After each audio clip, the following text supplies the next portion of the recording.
the word and the animal.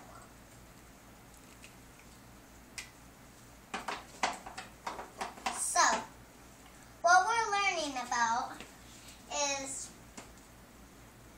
sea turtles can swim. They do not tuck their heads in. They don't tuck any part of their bodies in. They can swim fast, and they have very strong shells. If a shark gets close to it,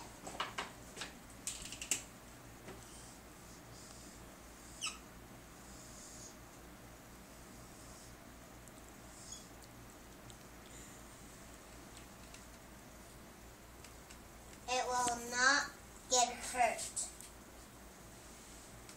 It will swim away very fast,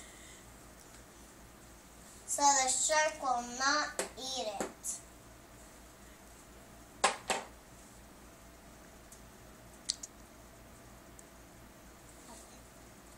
Thank you very much. That was a great presentation.